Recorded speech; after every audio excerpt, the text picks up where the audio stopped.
And welcome to the official Gentleman of Action channel. For all of you who have not done so already, subscribe below. See this glorious face every week in your inbox. It's just a gentlemanly thing to do. So today we're going to talk about being the boss of your own life. And we're going to talk about the first S in the boss formula, which is to simplify.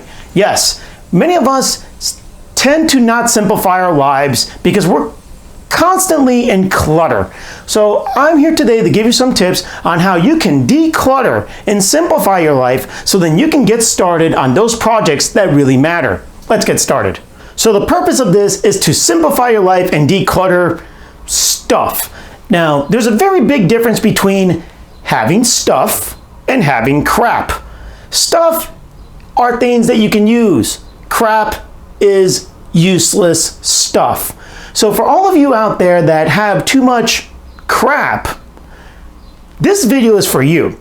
Today I'm going to give you a four-step instructional guide in order to declutter your workspace so then you can be the boss of your own life. Though it's going to be very painful to do so, you need to do this. You're going to thank yourself later after you're done doing what you need to do. Step number one in simplifying and decluttering your life, you need to allocate some time. Yes, over the weekend, when you're off, or if you work weekend jobs, sometime during the week where you have a good span of 4 hours, you should dedicate that time specifically for decluttering a portion of your life. Once you have this time allocated, you're going to go to step number two. Step number two in simplifying your life, gentlemen, you need to get some trash bags and some cleaning supplies. Yes, you may not like where this is going, but trust me, if you don't get started now on these steps, it's going to be very difficult to get anything done that's worthwhile. So I'm telling you right now, get about 3 trash bags because there's going to be one for donations, one for trash, and one for selling on eBay. You made some time, you got your supplies. It's now time for step number 3, which is start on a room and finish it. Now you're probably wondering, why should I start in a room? Why don't I just clean the whole house? Well, guys, when you're going through this tough time of sorting through your stuff and cleaning, it's usually advisable to start in one room and then finish it before you go into another. Otherwise, you're going to be going from one room to the next, and you're going to be wasting a lot of time reminiscing about this junk that you're going to get rid of. So rather than doing that, when you start in one room and you finish it, it makes it a lot more simple, and anything that should not be in that room, you should put it to the side so that it can go to another room. As I was saying, you start in your room and you're going through all this crap, not stuff, because we all like stuff, but we're getting rid of crap. You're going to go through some items that are only exclusive to us millennials that we love so much. So let's talk about several of those things. One important thing to millennials are clothes. Some of you are going to have socks that have holes in them, which really you should probably get rid of those because you can go and get other socks. If your underwear is a see-through, you should probably get rid of it because that's not its original intention. If you have horrible pit stains on that white t-shirt, if you can get rid of it with some OxyClean, then throw it away. Guys, if those jeans do not fit, unless you're going to lose weight tomorrow, throw it away. Another important thing to millennials are books. Though we're considered that the future generations don't really read, we have the benefit of Harry Potter and a bunch of other books that came out during our lifetime. Now, I don't have any of those books, but I have lots of books that I don't need. Now, granted, I kept some of the books, such as How to Win Friends and Influence People, How to Think and Grow Rich, lots of books that I knew I was going to keep around. But then there's books that you're never going to use. Now, if you look at that book and you say, am I going to use Diccionario Botánico Tomo 2? I don't even know what that means. It's in Spanish. But though I can read Spanish, I know I'm never going to read it. So I might as well donate it to somebody who may use it. The fact is, guys, books are a different animal compared to clothes. If you want something and you have any type of remorse with getting rid of it, you can always just buy it electronically through websites such as Audible or Amazon Books. You'll probably pay $2 or $3. You can get it from your local library. You can probably even read for free at a bookstore if they're not looking.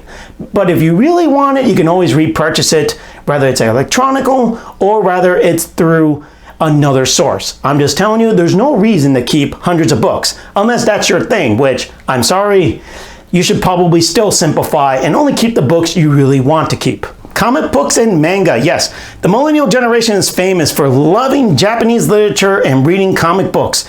Though, let's get serious, guys. How many comic books have you gotten thinking that it was going to be famous and much more expensive than what you bought it for? Just so you know, it's a scam. Not really a scam. It's not as if there's a secret society that determined this, but the idea of rare comics came from World War I and World War II, when there were paper rations and people were recycling the paper, or in this case the comics and the books, in order to help with the war effort.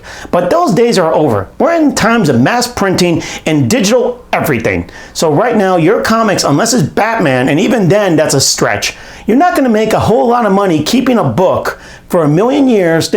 So instead of you having paid $3 for it, you'll now get $5 for it after 20 years of holding it. So just get rid of it, sell it on eBay, because it's probably not going to be worth all that much. Video games. You're not a millennial unless you played some video games. Now, some of us have played a lot less video games than others.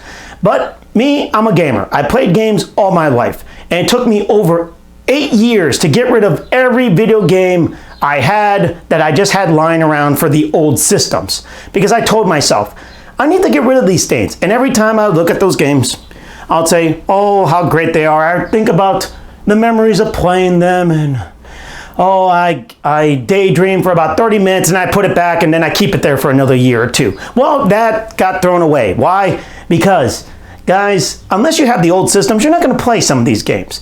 And really, you can sell it on eBay for a lot more. Lots of video games have kept or retained their value.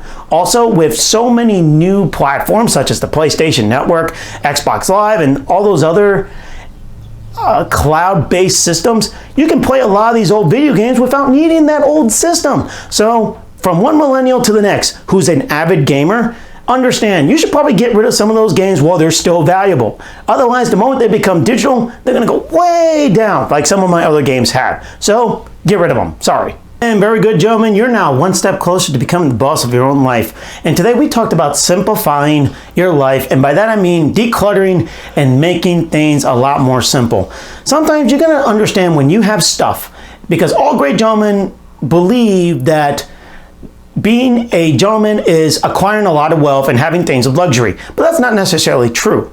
A true gentleman looks to have a lot less crap, because whenever you have crap, not just stuff, but crap, you're putting a lot of efforts to maintain and house it. So rather than putting all your efforts into maintaining things that are not going to be useful for you, you might as well get rid of them. And yes, you're going to have to get some trash bags, you're going to have to throw some things away, and it's probably going to take you several years to get rid of most of this. But the moment you do, you'll be alleviated so much stress, because you're no longer going to have to maintain or put efforts towards having or housing that crap. Why? Because it's crap. It's useless stuff. Now, I know some of you want to maintain or keep some things for sentimental value, but you have a lot more to do right now. You need to go out and get some stuff done. So rather than housing all this useless stuff, get rid of it. And you're going to go book by book, game by game, shirt by shirt, and you're going to clean up a lot of your housing space. But the moment you do, you'll be amazed at how much you have alleviated yourself. So, for all of you good gentlemen out there that are going to be more action orientated, go make yourself proud, go make this channel proud, and get some stuff done.